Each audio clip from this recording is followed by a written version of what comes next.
PhonePe, Paytm, GPay ఇలా any type of third party UPI app నువ్వు వాడుతూ ఉంటే అది ఆటోమేటిక్గా డబ్బులు కట్ అవుతూ ఉంటే అవి ఎందుకు కట్ అవుతున్నాయి ఏంటనేది ఈ వీడియోలో చూద్దాం. అది ఎలా స్టాప్ చేసుకోవాలని క్లియర్గా చెప్తాను, క్లిక్ చేయకుండా చూద్దాం. మా స్మార్ట్ ఫోన్ ఉన్న ప్రతి ఒక్కరూ ఇప్పుడు యూజ్ చేస్తుంది పేమెంట్స్ కిందంటే ఫోన్పేనో, పేటీఎమ్మో, జీపేనో ఏదో ఒక థర్డ్ పార్టీ యూపీఐ యాప్ని యూజ్ చేస్తున్నారు. కానీ మనకు తెలియకుండా డబ్బులు కట్ అవుతాయి. సో నేను వాడేది పేటీఎం కాబట్టి పేటీఎంలో నా ప్రొఫైల్లోకి వెళ్ళాను, ఆటో పేమెంట్స్ మీద క్లిక్ చేశాను. సో దీన్ని క్లిక్ చేయగానే నేను ఏదైతే తెలియకుండా ఆటోమేటిక్ పేమెంట్స్ యాక్టివేషన్లో ఉంచుకున్నానో టచ్ అయ్యి అవన్నీ ఇక్కడ డిస్ప్లేలో కనిపిస్తూ ఉంటాయి. సో ఇక్కడ నాకైతే ఏమి లేవు, మీకు ఏదైనా ఉంటే వాటిని డీయాక్టివేట్ చేయొచ్చు ఇక్కడి నుంచే. రండి, స్కిప్ చేయొద్దు. సో ఇక్కడ నుంచి మీరు సెటప్ కూడా చేసుకోవచ్చు దేనికైనా ఆటోమేటిక్ పేమెంట్ని. సో క్రోమ్లోకి వెళ్ళిపోదాం. ఇప్పుడు క్రోమ్లోకి వెళ్ళిపోయి యూపీఐ హెల్ప్ అని టైప్ చేయండి, క్లిక్ చేయండి. క్లిక్ చేసిన వెంటనే ఫస్ట్ దాని మీద క్లిక్ చేసి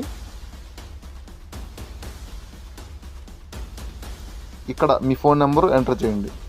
ఇక్కడ వచ్చేసి క్యాప్చా ఎంటర్ చేసి టర్మ్స్ అండ్ కండిషన్ మీద టిక్ చేసి కంటిన్యూ చేయండి. కంటిన్యూ చేసిన వెంటనే మీ ఫోన్ నెంబర్కి ఓటీపీ వస్తుంది.